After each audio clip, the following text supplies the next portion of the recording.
اس کے بعد جب دوسرا سجدہ کیا جاتا ہے تو اس میں بھی سجدے کے بعد جب دوبارہ اٹھا جاتا ہے تو براہ راست اٹھ کے کھڑے نہ ہو جائیں، بلکہ بیٹھ کر اپنی گردن اور کمر کو برابر کر لیں اور اس کے بعد اٹھیں۔ تو یہ ایسا رکن ہے جس کو ہم جلدی میں نماز میں مس کر دیتے ہیں، اور اس کی ایک مکمل رکن کو مس کرنے سے ہماری نماز متاثر ہو جاتی ہے۔ اور انشاءاللہ اسی طرح سے آپ جب دوسری رکعت بھی پڑھیں گے تو آپ کو اپنی نماز میں سکون بھی ملے گا، اور یہ جو نماز کا سکون ہے یہ بعد میں جو مشکلات آپ کو نماز کے بعد درپیش آتی ہیں یہ اس درمیانی ٹائم میں آپ کے کام آتا ہے۔ یعنی نماز کے اندر آپ کی اتنی بہترین ٹریننگ ہو جاتی ہے اگر نماز کو آپ بہت تیزی سے نہیں پڑھتے، آرام سے پڑھتے ہیں۔ اور ایک اور طریقہ یہ ہے کہ آپ نماز کا ترجمہ ضرور یاد کریں۔ نماز کے ہر لفظ کا ترجمہ آپ کو جب پتہ ہوگا تو آپ کو نماز میں اللہ کا قرب ملے گا اور آپ کو بہترین سکون والی کیفیت ملے گی، جس سے آپ کو بعد والے جو بھی آپ کے مسائل اور حالات آنے پہ پیش آنے والے ہیں اس میں آپ کو بہت زیادہ مدد ملے گی کہ آپ اس میں بھی پرسکون رہیں گے۔ یعنی زندگی کا جو سکون ہے وہ آپ نے اپنی نماز سے حاصل کرنا ہے۔ تو جتنا جس کو زیادہ سکون چاہیے بعد والے حالات میں، اس کو چاہیے کہ وہ نماز کو زیادہ پرسکون طریقے سے ادا کرے۔ تو اس طرح سے آپ نے باقی نمازوں کی بھی اٹینڈنس لگانی ہے کہ ٹک لگا دینی ہے اگر آپ نے نماز پڑھی ہے، اور اگر آپ نے نماز نہیں پڑھی ہوئی تو ٹک نہ کریں۔ اور اس کے علاوہ ٹک کے اوپر ایف لکھ دیں کہ میں نے اول وقت میں پڑھی ہے، اور ٹک کے ساتھ نیچے آر لکھ دیں کہ میں نے ریلیکس ہو کے پڑھی ہے۔ اس کے ساتھ اس کے بعد جو پوائنٹ ہے اس میں لکھا ہوا ہے تہجد اور تراویح میں سے آپ اگر نماز ادا کریں تو اس کے ساتھ ٹک کر دیں کہ میں نے یہ نماز ادا کی ہے۔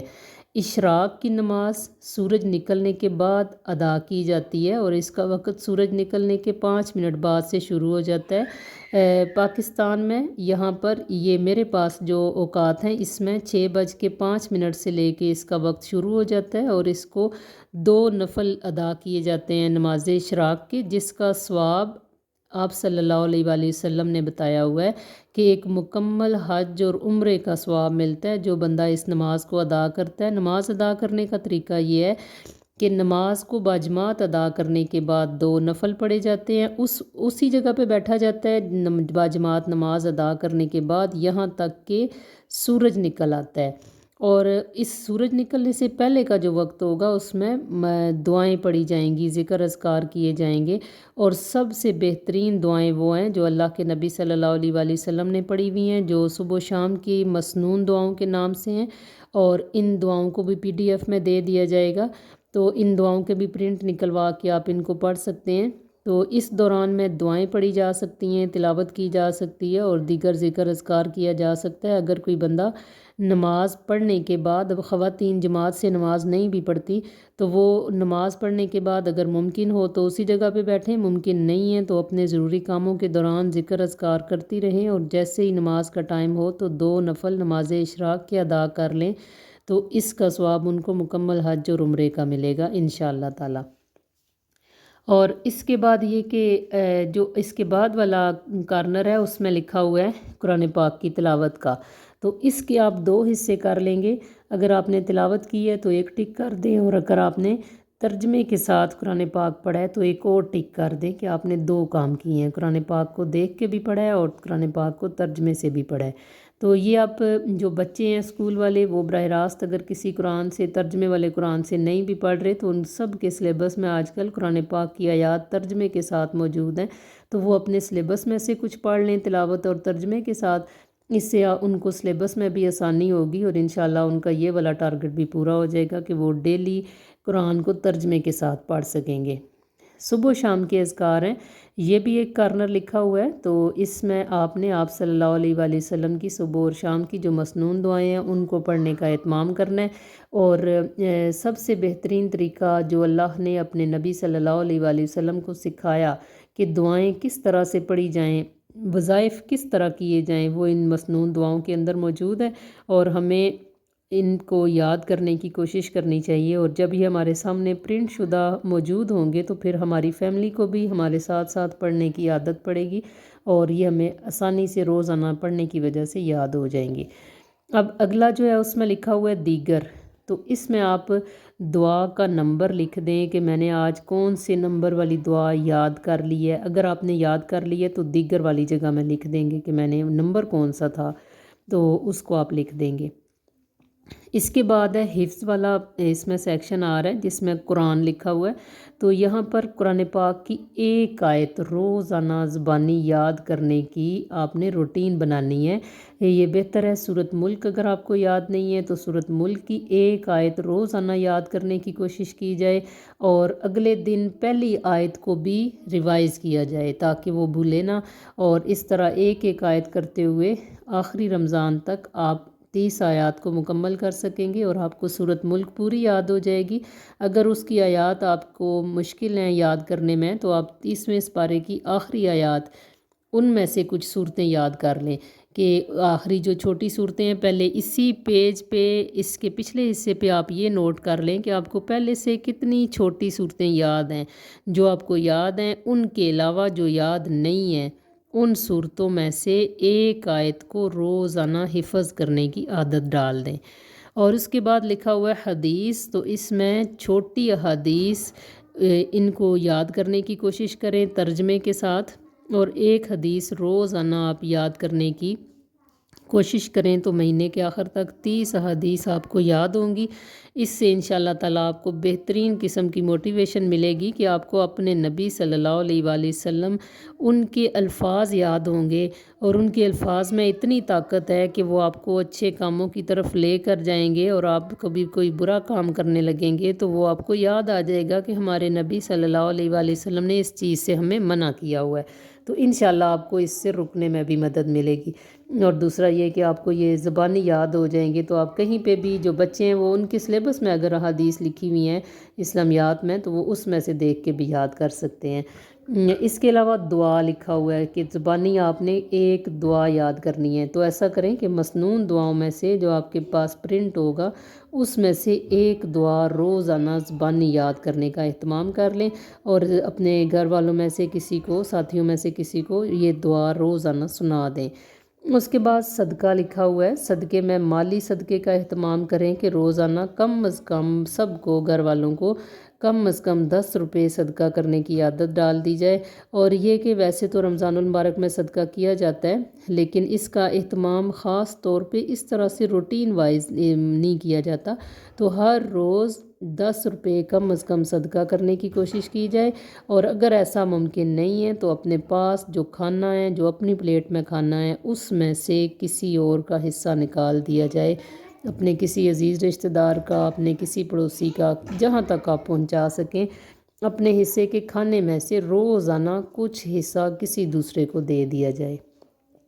اس کے بعد ہے عملی صدقہ. اس میں آپ لکھیں گے کہ آپ نے کسی اور کو کون سے اچھے کام کی ترغیب دی ہے، یعنی آپ کو جو جو اچھی باتیں پتہ تھیں آپ نے اس میں سے کون سی بات ہے جو کسی اور کے ساتھ بھی شیئر کی ہے. تو آپ جب کسی کے گھر جائیں اس وقت کر سکتے ہیں، کوئی آپ کے گھر آتا ہے آپ اس وقت کر سکتے ہیں، آپ اپنے واٹس ایپ کے ذریعے وائس میں کر سکتے ہیں. کسی بھی طریقے سے کوئی جو اچھی بات آپ تک پہنچی ہوئی ہے وہ آپ دوسروں تک پہنچا سکتے ہیں. اور ایسا کرنے سے آپ کو کیا فائدہ ہوگا؟ اللہ کے نبی صلی اللہ علیہ وآلہ وسلم کی دعا ملے گی آپ کو کہ اللہ تعالیٰ اس کے چہرے کو سرسبز و شاداب رکھے جو مجھ سے کوئی بات سنے اور دوسروں تک پہنچا دے. تو آپ صلی اللہ علیہ وآلہ وسلم سے جو بات ہم سیکھتے ہیں وہ حدیث کی صورت میں ہے. تو اگر آپ کو ایک حدیث یاد ہو جاتی ہے تو آپ اس کو بھی شیئر کر کے اپنے نبی صلی اللہ علیہ وآلہ وسلم کی اس دعا میں شامل ہو سکتے ہیں. اس کے علاوہ بھی آپ کو عادت پڑ جائے گی کہ آپ کے پاس جو اچھی بات ہوگی آپ وہ دوسروں سے شیئر کریں گے.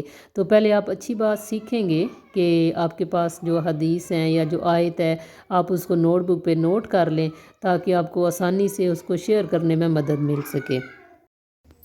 اس کے بعد لکھنا ہے آپ نے کہ آج کے دن کی خاص دعا کون سی ہے جو آپ نے پورے یقین کے ساتھ اللہ سے مانگی ہے کہ اللہ اس کو ضرور قبول کر لیں گے. تو آپ اس دعا کو چاہے تو لکھ دیں، تھوڑا سا اس کا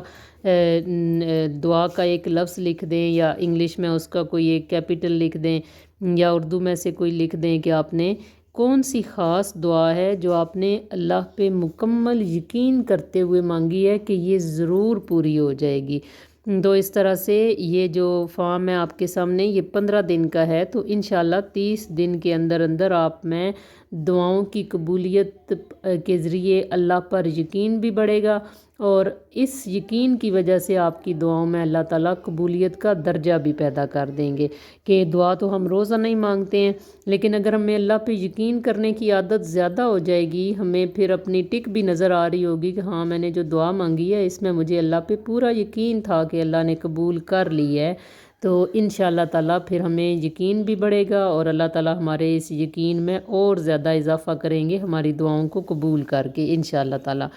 اس کے بعد لکھنا ہے آج کی کون سی خاص نیکی ہے جو میں پہلے نہیں کر رہی لیکن رمضان المبارک کی وجہ سے میں اس نیکی کو کرتی ہوں، بھئی میں نے آج کر لی ہے، میں اس میں کامیاب ہوئی ہوں۔ یہ آپ نے اپنے ارد گرد موقع دیکھنا ہے کہ آپ کو کون سی نیکی کا موقع اللہ نے دی ہے اور آپ نے وہ نیکی کر لی ہے، تو آپ کوئی بھی نیک کام جو آپ نے رمضان المبارک کے حوالے سے کیا ہے کہ مجھے اس میں زیادہ اجر ملنے والا ہے، تو ظاہر ہے نیک کام کوئی بھی ہو تو وہ آسان نہیں ہوتا، تو آپ مشکلات کے باوجود اگر نیکی کرنے میں کامیاب ہیں تو آپ وہ یہاں پہ مینشن کر سکتے ہیں کہ میں نے یہ نیک کام کیا ہے۔